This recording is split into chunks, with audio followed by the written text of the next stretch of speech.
नमस्कार दोस्तों, मेरे यहाँ पे लाइट चली गई तो मैंने सोचा आपके लिए एक मैसेज रिकॉर्ड कर दूँ। ठीक है।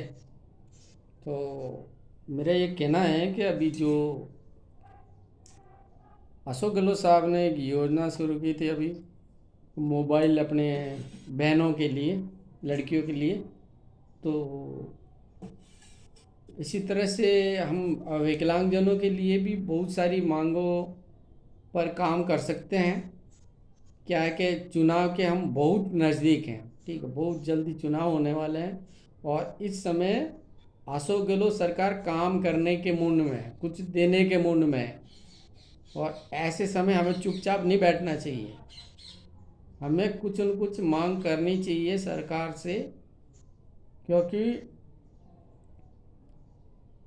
ये मतलब चुनाव के इतने नज़दीक अगर कोई भी वर्ग अगर सरकार से मांग करता है तो उसे खारिज नहीं की जाती है और उस मांग को मतलब सीरियसली लिया जाता है। तो 2016 आंदोलन में मैंने अपने विकलांगजनों को देखा, अपने विकलांग भाइयों और बहनों को। उनमें बहुत जोश था, बहुत करेज था। और मतलब वो काम कर सकते हैं क्या। उस समय तो मैं जब संघर्ष समिति है आंदोलन वगैरह कर रही थी तो उनका जोश वो संघर्ष समिति पे ज़्यादा अटैक था। लेकिन मैं कहूँ कि उनमें जो जोश और ये करेज है उनका सही इस्तेमाल करें और विकलांगजनों के फ़ायदे के लिए, विकलांग समाज के उन्नति के लिए काम करें। और अभी ये एक गोल्डन पीरियड चल रहा है, जो चुनाव के इतने नज़दीक है ना, ये गोल्डन पीरियड है हमारा और इसका हमें भरपूर फ़ायदा उठाना चाहिए। और कुछ अपने जो विकलांग समाज में बहुत ही जोशीले लोग हैं, मैंने देखे हैं, वो कार्य कर भी रहे हैं। ठीक है। तो उनको थोड़ा पुश करने की ज़रूरत है। और आ, वो अगर कोई मांग लेके अगर सरकार के पास जाएंगे तो इससे हमारे विकलांग समाज को बहुत फ़ायदा मिलेगा, क्योंकि उनकी मांग मानने के बहुत ज़्यादा चांस है। ठीक है। तो अभी जो ये शांति से जो बैठे हैं उनसे मेरी रिक्वेस्ट है कि आप बैठे मत रहिए। ठीक है।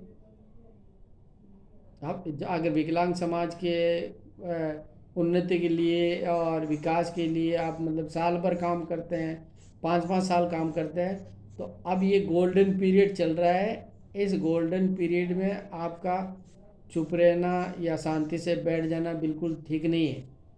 अब जो भी मतलब कि आप फ़ायदा लेना चाहते हो तो वो अब चांस है। अब आप कुछ काम कीजिए, विकलांग अपने भाइयों बहनों को संगठित कीजिए। ठीक है। और सरकार के सामने कुछ मांग रखिए। जैसे अपने जो गरीब अपने विकलांग भाई बहन हैं, उनके लिए जो पेंशन अभी मेरे ख्याल से शायद 1,000 रुपये आती है शायद। मुझे तो मालूम नहीं कि मेरे आती नहीं है। तो उसको बढ़ाने के लिए हम सरकार से रिक्वेस्ट कर सकते हैं। ठीक है। और जो लोन है उसकी लोन मिलने में बहुत ज़्यादा कठिनाई आती है विकलांगजनों में। ठीक है। तो उसके लिए भी हम कोशिश कर सकते हैं। और कोई दुर्घटना में घायल हो जाते हैं विकलांग बंधु वगैरह, या दुर्घटना की वजह से जो विकलांग हो जाते हैं, तो उनके लिए भी हम विशेष योजना की मांग कर सकते हैं। ऐसे मतलब बहुत कुछ चीज़ें हैं। जो अभी फील्ड में काम करते हैं उनको ज़्यादा मालूम है। ठीक है। उनको ज़्यादा जानकारी है कि हमें किस किस क्षेत्र में काम करना चाहिए और किस किस क्षेत्र में हमें कमी है। तो उन कमियों के ऊपर हमें अभी काम करने का ये गोल्डन पीरियड चल रहा है। और मेरी रिक्वेस्ट है कि अभी आप चुपचाप मत बैठिए और जो काम कर सकते हैं, जो कर रहे हैं, वो अभी काम कीजिए। ठीक है। क्योंकि आम आदमी पार्टी के आने के बाद में कांग्रेस और बीजेपी की जो पारंपरिक राजनीति है वो प्रभावित हुई है। क्यों, आम आदमी पार्टी का कोई बैकग्राउंड नहीं है, वो सिर्फ काम के जरिए ही जनता के दिल में जगह बनाना चाहती है। और बना रही हैं कई जगह पे। तो इसका डर राजस्थान में भी बहुत से जो पार्टियां हैं, कांग्रेस और बीजेपी, बड़ी बड़ी पार्टियां, इनको भी डर है कि कहीं ये मैदान नहीं मार जाए। तो ये डर उनको लगना चाहिए और ये डर हमारे फ़ायदे में है। इस डर से हमें फ़ायदा है। आप मतलब इस बात को समझिए और इसको ऐसे डराए भी रखना चाहिए बड़ी बड़ी पार्टियों को। ठीक है, ये हमारी कोई दुश्मन नहीं है, पार्टियां हैं जो ये हमारे लिए ही काम करती है और हमारे देश की पार्टियां हैं। तो इनसे हमें कोई नफ़रत नहीं है, लेकिन दोनों ही पार्टियों पे जो तीसरी पार्टी का डर है ना, वो डर हमारे फ़ायदे में है। और ये डर लग रहा है उनको तो अच्छा है, और हमें, बल्कि हमें इसका फ़ायदा उठाना चाहिए। ठीक है, थोड़ी बहुत पॉलिटिक्स हमें भी सीख लेनी चाहिए। और काफ़ी हमारे जो विकलांग समाज के भाई बहन हैं, वो उस राजनीति उनको मालूम है। ठीक है ना, तो उनको वो इतने भी नासमझ नहीं है, उनको सारी मालूम है, और इसलिए वो विकलांग समाज के लिए काम भी कर रहे हैं। ठीक है, तो अभी उनको पुश करने की ज़रूरत है। और अभी ये गोल्डन पीरियड चल रहा है मेरे विकलांग भाइयों और बहनों, इसका फ़ायदा उठाइए, इसका भरपूर फ़ायदा उठाइए। ऐसे चुपचाप शांति से मत बैठिए।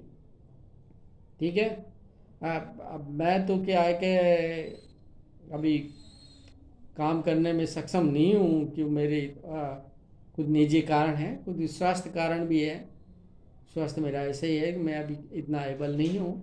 लेकिन मुझे तकलीफ़ है कि काफ़ी हमारे जोशीले लोग हैं, जो 2016 आंदोलन में मैंने उनका जोश देखा, जोश और करेज देखा है, वो काम कर सकते हैं। तो उनसे मेरी रिक्वेस्ट है कि आप चुपचाप मत बैठिए मेरे भाई और बहनों, आप चुपचाप मत बैठिए।